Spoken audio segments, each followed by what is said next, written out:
تو اللہ ایک ظالم کو دوسرے ظالم سے پٹواتے ہیں.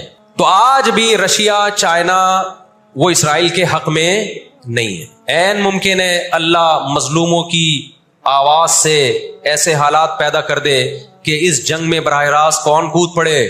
سوویت یونین کود پڑے. اور اگر سوویت یونین اس جنگ میں کود پڑا جس کے پورے چانس لگ رہے ہیں تو پھر یہ تیسری جنگ عظیم کی طرف معاملہ جائے گا. اور اس کے ذمہ دار مسلمان یا فلسطین نہیں ہوں گے، اس کے ذمہ دار ناجائز اسرائیل ہے جس نے ناجائز قبضہ فلسطین پہ کیا ہے. اور پھر دنیا میں جو تباہی ہوگی نا، تباہی ہوگی وہ میرے اور آپ کے تصور سے بھی زیادہ ہے. کیونکہ اب تلواروں سے یا صرف ہوائی جہازوں سے جنگ نہیں ہوتی، اب سب کے پاس نیوکلیئر ہتھیار ہے، اب ایٹم بم چلیں گے.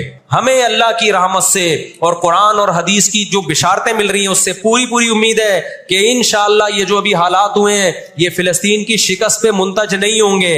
انشاءاللہ یہ اسرائیل کی شکست پہ اور یہودیوں کی ہمیشہ کے لیے شکست پہ یہ اس کا نتیجہ نکلے گا انشاءاللہ. اور نبی صلی اللہ علیہ وسلم کی وہ حدیث پوری ہوگی کہ تمہاری جو بڑی جنگ ہوگی، نبی نے کیا فرمایا؟ اس امت کی ایک جماعت ہمیشہ جہاد کرتی رہے گی. لا یزال طائفۃ من امتی ظاہرین علی الحق. ہر دور میں لڑائی ہوئی ہے، جہاد ہوا ہے. آپ اس ہسٹری اٹھا کے دیکھ، کہیں نہ کہیں جہاد ہمیشہ ہوتا رہا ہے. تو آج بھی ایسا ہوگا. اور بالآخر یہ معاملات اگر بین الاقوامی دنیا نے کنٹرول نہیں کیے تو نبی صلی اللہ علیہ وسلم کی پیش گوئیاں انشاءاللہ بہت جلد پوری ہونے والی ہیں. نبی صلی اللہ علیہ وسلم نے فرمایا تمہاری یہود سے لڑائی ہوگی، جہاد ہوگا.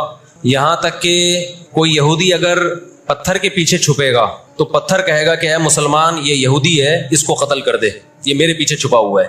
ہر درخت بھی گواہی دے گا، ہر پتھر بھی گواہی دے گا، الا الغرقد، سوائے غرقد درخت کے. یہودیوں کا کوئی مقدس درخت ہے جو اسرائیل میں بہت زیادہ لگاتے بھی ہیں یہ لوگ. نبی صلی اللہ علیہ وسلم نے جب یہ بات ارشاد فرمائی تو اس وقت مسلمانوں کی یہودیوں سے ایسی کسی لڑائی کا تصور بھی نہیں تھا. ایک پیش گوئی تھی جو کسی کے خواب و خیال میں بھی نہیں تھا کہ صدیوں بعد جا کے ایسا ہو سکتا ہے. اس سے بھی پتہ چلتا ہے کہ ہمارے نبی صلی اللہ علیہ وسلم کی جو پیش گوئیاں ہیں وہ اگر وہ پوری نہیں ہوئی تو آپ ٹائم کا انتظار کریں، ایک وقت پوری ہو جائیں گی. 1300 سال تک مسلمانوں کو اس حدیث کا مطلب سمجھ میں نہیں آیا. عملی دنیا میں ایمان تو تھا سب کا کہ اللہ کے نبی نے جو فرمایا برحق ہے، کیونکہ یہودیوں سے میں نے بتایا نا لڑائی ہوئی نہیں ہے. مدینہ سے اور جزیرے عرب سے ان کو نکالا گیا، یہ دنیا کے مختلف ملکوں میں جا کے آباد ہو گئے ہیں. اس کے بعد یہ ہمیشہ یا تو عیسائیوں کے زیر سایہ رہے ہیں یا مسلمانوں کے زیر سایہ رہے. ان کی لڑائی اگر ہوئی عیسائیوں سے ہوئی ہے، مسلمانوں سے ان کا کبھی ٹاکرا نہیں ہوا. لیکن پیغمبر صلی اللہ علیہ وسلم نے کیا فرمایا صحابہ سے؟ تقاتلون، تم لڑو گے. تم سے مراد یہ امت لڑے گی. ایک وقت آنے والا ہے اور ایسی لڑائی ہوگی کہ حتی یختبی احدکم وراء الحجر، کہ پتھر اور درخت بھی یہودی کا ساتھ دینا چھوڑ دیں گے. آج دنیا جن حالات کی طرف جا رہی ہے نا، یہ ایسا لگتا ہے کہ اس حدیث کے پورا ہونے کا ٹائم آ گیا ہے. ہم جب قرآن مجید پڑھتے تھے، اب بھی پڑھتے ہیں، لیکن جب طالب علمی کے دور میں جب سمجھ کے پڑھنا سیکھا ہم نے تو ہم جگہ جگہ قرآن میں دیکھتے تھے ضربت علیہم الذلہ، اللہ نے ان پر ذلت کو مسلط کر دیا ہے. میں بار بار کہوں یہودیوں سے ہماری مراد علی الاطلاق سارے یہودی نہیں ہیں، کیونکہ میرے بیان کو لوگ شارٹ کلپ بنا کے غلط چلاتے ہیں. تو بار بار میں کہتا ہوں میرا کلپ ادھورا چلاتے ہیں نا تو کوئی یہودیوں کے خلاف نہ چلائے. سارے یہودی ایک جیسے نہیں ہیں. ہم اسرائیل کے اگینسٹ ہیں تو ہماری جو لڑائی ہوگی اسرائیل سے ہوگی. حدیث میں جس یہودی سے لڑائی کا ذکر ہے اس سے مراد بھی کون سے یہودی ہیں؟ یہ فتنہ پرست اور شر پسند یہودی ہیں جو اسرائیل پہ غاصبانہ قبضہ، فلسطین پہ جنہوں نے غاصبانہ قبضہ کیا ہوا ہے. سمجھتے ہو کہ نہیں سمجھتے؟ تو آپ صلی اللہ علیہ وسلم نے فرمایا کہ تقاتلون الیہود، تمہاری جنگ کس سے ہوگی؟ یہود سے ہوگی. دجال کس کا سپورٹر ہوگا؟ بولتے کیوں نہیں؟ ابھی تو دجال آیا نہیں ہے اور آپ نے بولنا چھوڑ دیا ہے. جب آئے گا تو پھر تو اچھوں کی بولتی بند ہو جائے گی. کس کا سپورٹر ہوگا وہ؟ ہاں میں عرض کر رہا تھا کہ ہم جب قرآن پڑھتے تھے ضربت علیہم الذلہ، قرآن کہتے ہیں ہم نے ذلت ان کے اوپر دے ماری ہے ان فسادوں کی وجہ سے جو یہ کرتے رہے ہیں دنیا میں، ان فسادات کی وجہ سے. ہم جب پڑھتے تھے ہم کہتے تھے اے اللہ آج تو یہودی ذلیل نہیں ہے. اسرائیل کتنا پاورفل ہے کہ گچی کس کی پکڑی ہوئی ہے اس نے؟ امریکہ کی. ہندوستان کو گچی سے پکڑا ہوا ہے. تو آج تو بڑی عزت ہے. میں نے اپنے استاد سے یہ سوال پوچھا، انہوں نے بڑا معقول جواب دیا اور یہ تفسیر کی کتابوں میں بھی لکھا ہے. دیکھیں آپ یہودیوں کی ہسٹری اٹھا کے دیکھیں نا، ہمیشہ کوئی نہ کوئی ایسا ان پر مسلط ہوا ہے جنہوں نے ان کی شرارتوں کا مزہ ان کو دنیا میں چکھایا ہے.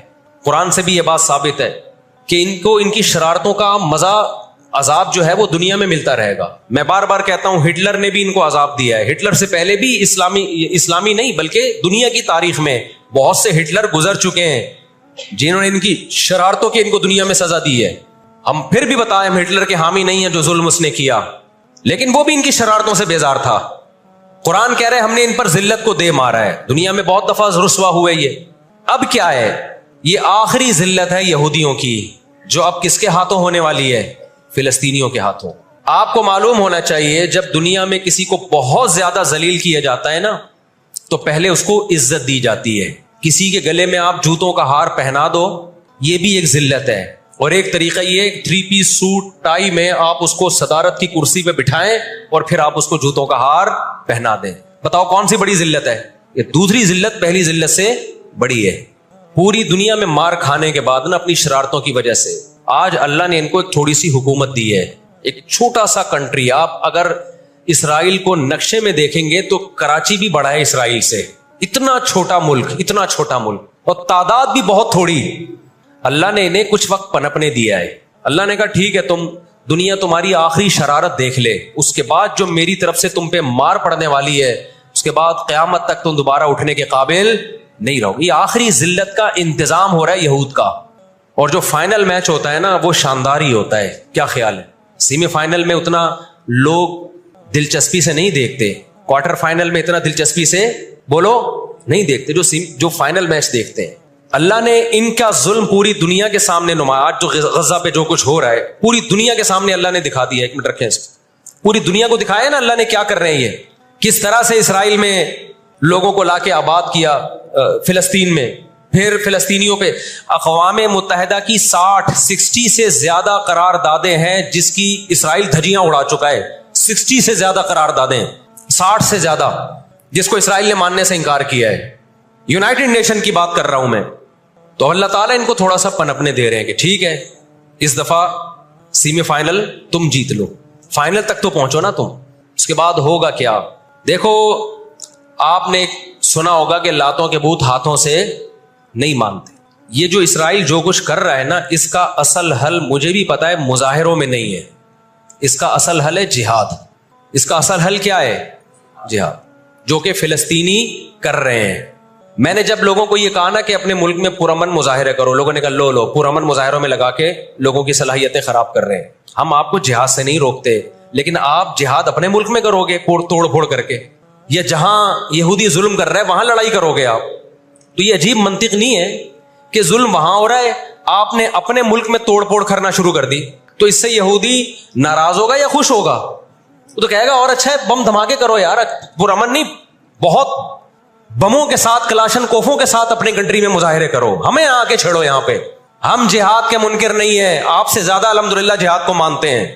لیکن آپ اگر یو کے میں, کینیڈا میں, پاکستان میں, سعودی عرب میں توڑ پھوڑ والے مظاہرے شروع کر دو گے, چاہے غیر مسلم کنٹریز میں بھی, خدا کی قسم اس سے اسرائیل کو جوں بھی نہیں رنگے گی. تو اس وقت آپ جوش سے زیادہ ہوش سے کام لیں. جوشیلی تقریریں کرنے والے بہت ہیں مارکیٹ میں, ابھی نعرے بھی یہاں لگ رہے ہیں, ہم یہ کر دیں گے, ہم وہ کر دیں گے. ان سے پوچھو کیسے کرو گے؟ شام کو گھر پہ جا کے گٹکا کھا کے سو جاتے ہیں وہ. جوشیلی تقریریں کرنے والے, میں مانتا ہوں جہاد ہی ہوگا, لیکن ہوگا کس سرزمین پہ؟ جہاں یہودی لڑ رہا ہے وہیں لڑا جائے گا. میدان جنگ متعین کیا جاتا ہے لڑائی کے لیے. یہ نہیں ہوتا کہ آپ میدان جنگ میں نہیں جا سکتے تو جو میدان جنگ نہیں ہے اس کو میدان جنگ بنا دو. ایسا دنیا میں کبھی بھی نہیں ہوتا. یہ تو وہ جون پور کے قاضی والا قصہ ہو جائے گا کہ وہ سولی پہ لٹکایا ایک شخص کو, اس کی گردن موٹی تھی, وہ پھندے میں آ نہیں رہی تھی. انہوں نے کہا اس کی گردن چونکہ پھندے میں آ نہیں رہی ہے تو اس کی چونکہ آ رہی ہے اس کو لٹکا دو آپ. وہ کہے گا میری آ رہی ہے لیکن میرا قصور کیا ہے؟ تو یہ عجیب قسم کا جہاد ہے. آپ اپنے ملکوں میں, یو کے, کینیڈا میں آپ نے اگر توڑ پھوڑ کرنا شروع کر دی, وہ چھوڑے گا تھوڑی کینیڈا آپ کو. یو کے, امریکہ میں آپ نے اگر توڑ پھوڑ شروع کر دی, وہ چھوڑے گا تھوڑی. آپ کی اوقات کتنی ہے؟ لڑائی کے لیے سب سے پہلے میدان جنگ کا تعین ضروری ہے کہ لڑائی ان کی مرضی سے نہیں ہوگی. کہاں کہ وہ جہاں چاہ رہے ہیں, لڑائی ہماری مرضی سے ہوگی. ہم جہاں کہیں گے وہاں لڑائی ہوگی. میں سمجھا پا رہا ہوں اپنی بات؟ تو علاج, بہت سے لوگوں نے جہاد کا انکار کر دیا, یہ بھی غلو ہے. اور بہت سے لوگوں نے ہر جگہ کو میدان جنگ بنانے کے چکر میں ہیں. یہ ایک طرف کی انتہا ہے. آج دنیا نے ان کو نہتا چھوڑ دیا ہے فلسطینیوں کو, لیکن وہ ڈٹے ہوئے ہیں. آپ ان کی مدد کر سکتے ہو.